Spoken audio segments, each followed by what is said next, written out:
Shalom saudaraku, selamat pagi. Filipi 1 ayat 21, kalimat firman Tuhan yang sudah sangat sering kita dengar. Begini isinya, karena bagiku hidup adalah Kristus dan mati adalah keuntungan. Amin. Inilah Filipi 1 ayat 21. Banyak orang berkata bahwa tujuan hidup orang percaya itu adalah masuk surga. Kalimat itu benar gak saudaraku? Terdengar benar, tetapi sesungguhnya belum menyentuh sari atau inti dari Injil yang sesungguhnya. Karena boleh saya katakan begini saudaraku, surga itu bukanlah tujuan tertinggi orang percaya. Kristuslah tujuan tertinggi orang percaya. Amin saudaraku. Bayangkan ya, seandainya ada tempat yang penuh dengan kemuliaan, tidak ada air mata, tidak ada penyakit, tidak ada kematian, tetapi Kristus tidak ada di sana. Masihkah kita ingin berada di tempat itu? Itu menjadi pertanyaan, saudara. Karena pertanyaan ini akan menguji motivasi terdalam hatimu dan hatiku. Tempatnya indah, mulia, tidak ada air mata, tidak ada penyakit, tidak ada kematian, tapi nggak ada Kristus di situ. Kalau jawaban kita masih ya, mungkin selama ini kita masih mencintai keadaan surga daripada pribadinya Kristus itu sendiri.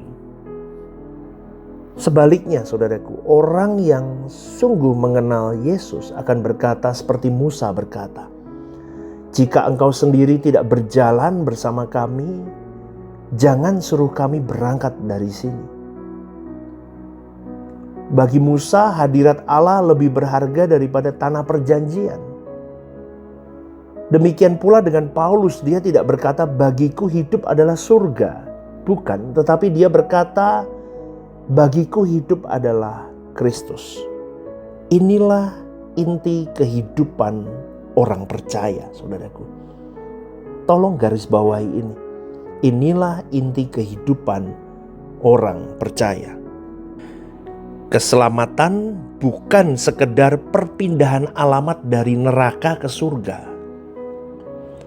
Keselamatan adalah perpindahan pusat hidup, saudaraku. Pusat kehidupan itu berubah.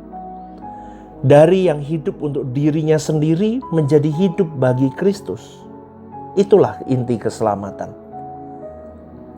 Jika pusat itu belum berubah, seseorang bisa rajin beribadah tetapi tetap belum memahami tujuan Injil. Dari tadi saya katakan ya, tujuan Injil. Tujuan Injil. Nah, ini harus dimengerti oleh kita semua. Saudaraku, seringkali kita menjadikan Tuhan itu sebagai jalan untuk menuju kebahagiaan kita. Jujur deh, betul gak? Atau mungkin masih begitu sampai sekarang. Padahal Allah itu menyelamatkan kita supaya Dia pribadinya sendiri itu menjadi kebahagiaan kita. Utuh hanya Dia. Pribadinya saja itu kebahagiaan kita. Maka disinilah letak perbedaan yang sangat mendasar. Orang yang masih berpusat pada diri sendiri akan berkata, aku ingin masuk surga supaya aku bahagia. Tapi orang yang sudah diubahkan paradigmanya, tujuan utama hidupnya sudah berubah, pusat hidupnya berubah, dia akan berkata, aku rindu bersama dengan Kristus. Sebab tanpa Kristus aku tidak memiliki kehidupan di bumi ini. Saudaraku, surga indah bukan karena jalannya dari emas. Surga mulia bukan karena tidak ada penderitaan di dalamnya. Tetapi surga adalah surga karena Kristus ada di sana. Amin, saudaraku. Karena ada Kristus, maka surga itu surga yang benar-benar hidup. Surga yang memang kita mau. Surga yang memang kita impikan sejak kita di bumi. Itulah sebabnya Roh Kudus terus bekerja mengurangi kecintaan kita kepada dunia ini. Roh Kudus sedang mendidik hatimu dan hatiku agar semakin mencintai pribadi Kristus. Sebab jika hati kita masih terikat kepada dunia dan segala kesenangannya, kita tidak akan pernah merindukan kedatangan Kristus yang kedua kali. Amin, saudaraku. Tetapi ketika Kristus menjadi harta kita yang terutama dan paling utama, dunia runtuh pesonanya. Kenapa pastor ngomong begitu? Coba deh, cintai dia lebih. Hari demi hari naikkan kadar cintamu. Sampai nanti tanpa Anda rasakan, Anda bisa sampai di titik tertinggi mencintai Kristus. Paulus juga tidak mungkin tiba-tiba mencintai Kristus begitu. Dia berproses sampai di titik dia benar-benar sampai berkata, bagiku hidup adalah Kristus dan mati adalah keuntungan. Cintailah dia. Fokuslah akan pribadinya. Maka dunia akan kehilangan pesonanya dalam hidup kita. Kita tetap bekerja seperti biasa, melayani seperti biasa, membangun keluarga. Kita menjalankan tanggung jawab kita dengan setia, dengan jujur. Tetapi hati kita tidak lagi menetap di bumi.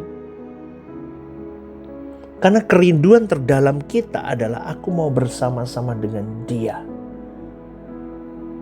Dengan Kristus. Inilah ukuran kedewasaan rohani yang sesungguhnya, saudaraku. Bukan seberapa banyak yang kita tahu tentang Kristus, tentang kristologi, tetapi seberapa besar Kristus itu sudah menjadi isi hatimu dan hatiku. Amin. Ya, jadi bukan seberapa banyak pengetahuan kita tentang Kristus. Wah, kristologi kita beginilah, begitulah, apalah. Tapi gambar Kristus gak ada dalam hidupmu dan hidupku. Suatu hari, saudaraku, nanti kita akan berdiri di hadapan Tuhan. Dan pada saat itu tidak ada lagi yang bernilai selain satu pertanyaan ini. Apakah seluruh hidup di dunia engkau sungguh mengasihi putraku, putra tunggalku? Itu yang akan ditanyakan dalam hidupmu dan hidupku. Sebab kehidupan kekal bukanlah hadiah berupa sebuah tempat, melainkan persekutuan tanpa akhir dengan pribadi yang paling kita kasihi. Saudaraku, tutuplah matamu sejenak dan tanyakan dengan jujur di dalam hatimu. Jika Yesus tidak memberiku apapun lagi, apakah aku tetap mengasihi pribadinya? Coba tanyakan itu. Kalau jawabanmu ya, maka engkau sedang belajar mengenal kasih yang murni, yaitu yang memang kasih kita hanya untuk pribadinya saja. Tapi jika jawabanmu masih ragu dan masih bingung, jangan putus asa ya saudaraku. Datanglah kepada Tuhan dan mintalah agar Roh Kudus memurnikan lebih lagi motivasimu akan Dia.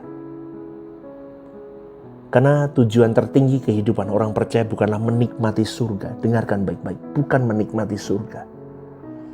Melainkan mengasihi Kristus dengan segenap hati dan hidup bersama dengan Kristus selama-lamanya. Semoga renungan ini membuka paradigma cara berpikir, cara bertuhan kita. Sehingga jangan jadikan surga sebagai tujuanmu, tetapi jadikan Kristus sebagai tujuanmu dalam hidup ini, bahkan sampai di kekekalan nanti. Amin ya saudaraku ya. Sekali lagi Filipi 1:21 berkata, karena bagiku hidup adalah Kristus dan mati adalah keuntungan. Kalimat ini, firman Tuhan ini, biarlah menjadi bagian hidup kita juga, mengiring Kristus sampai akhir. Rehoboth Semarang, One Vision, One Heart for Harvesting. Tuhan Yesus memberkati. Shalom saudaraku yang terkasih di dalam Tuhan. Ada program baru yang bernama Are You Okay? Ini adalah program yang memang diadakan bagi saudara-saudari yang rindu atau ingin didoakan. Mungkin saudara-saudari sedang mengalami pergumulan-pergumulan hidup yang sulit, yang berat, menghadapi masalah-masalah yang tidak mudah. Saudara-saudari bisa klik di formulir online yang tertera atau scan barcode di situ. Anda bisa tuliskan di sana apa yang menjadi pergumulan masalah Anda yang ingin didoakan. Tujuannya satu, Anda tidak merasa sendiri. Saya sendiri yang akan mendoakan beserta tim yang akan menangani ini. Saya akan mendoakan di dalam mesbah-mesbah doa kami. Tujuannya satu, supaya saudara-saudari merasa ada yang support, tidak sendirian berjalan menghadapi beratnya kehidupan ini. Ini kerinduan saya, kita berbagi kasih secara nyata, dan kiranya program baru ini bisa menjadi berkat untuk kita semua. Tuhan Yesus memberkati.